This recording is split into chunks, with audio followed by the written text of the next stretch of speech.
Parallèlement, le SAR poursuit un vaste programme d'extension de l'élevage du mouton dans les régions steppiennes des hauts plateaux et du sud. Au centre de traitement, les moutons sont plongés dans un bain anti-galeux.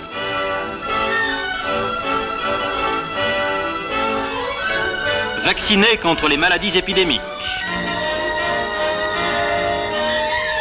et traités par voie buccale contre les parasites intestinaux.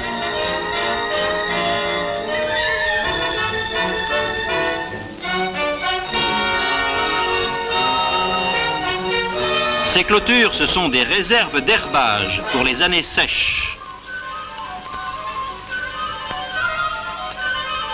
Contre les maraudeurs, de vigilants gardiens à cheval, chargés par les pasteurs du SAR de protéger le fruit de leur prévoyance, savent intervenir à temps.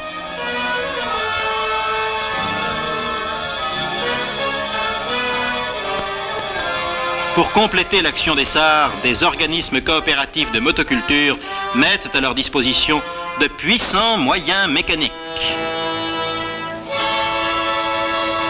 C'est là une nouvelle manifestation de la fusion intime des intérêts des agriculteurs européens et musulmans.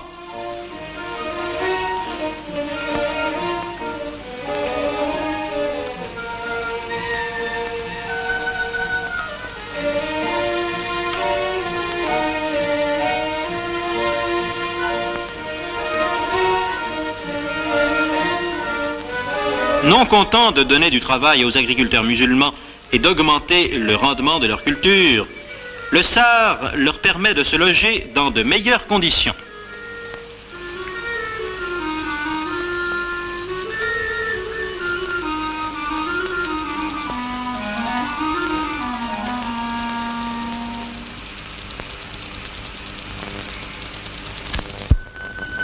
Les formules d'habitat varient selon les régions. Parfois, c'est un habitat groupé qui préfigure la future cité rurale. Autour des bâtiments communs se pressent les premières maisons du village. Quelle différence entre ce coquet village et la tente que ses habitants ont abandonné pour jouir d'un confort qu'ils n'avaient jamais connu. La maison communale, l'école, la mosquée, l'infirmerie symbolisent la vie de la cité, germe de toute civilisation. Ailleurs, ce sont des fermes dispersées qui facilitent la transition entre la vie errante du nomade et l'existence paisible du sédentaire. Autour des maisons, de petits jardins où chacun se livre à la culture potagère entre les travaux des champs. Des fontaines publiques remplacent les anciens abreuvoirs fangeux et distribuent une eau saine, sans crainte de contamination.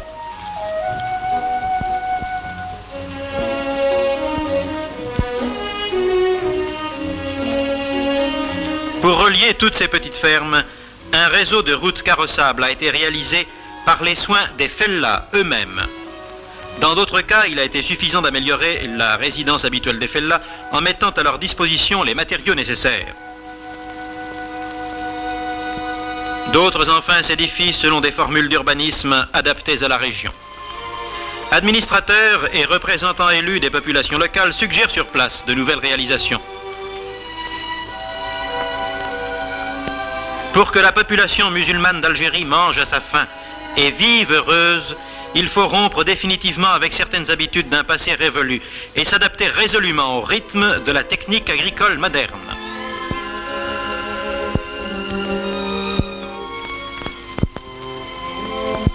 « 2 millions d'habitants en 1830 pour 9 millions en 1949 dans un pays aux ressources agricoles limitées, tel est le problème. Il peut être résolu à condition de travailler mieux pour produire plus. 1 million d'hectares emblavés selon la technique moderne produit 9 millions de quintaux de céréales, alors que 2,5 millions d'hectares cultivés selon la technique traditionnelle n'en produisent que 7. Grâce au SAR, il serait possible d'augmenter le rendement de ces terres de 2 à 3 quintaux à l'hectare, répondant ainsi à tous les besoins des populations algériennes. Sans heurter le traditionnalisme du fellah musulman, l'Algérie a su mettre sur pied une organisation qui rassemble toutes les forces vives d'une économie rurale en pleine évolution et dont les réalisations peuvent soutenir la comparaison avec celles de pays économiquement plus favorisés.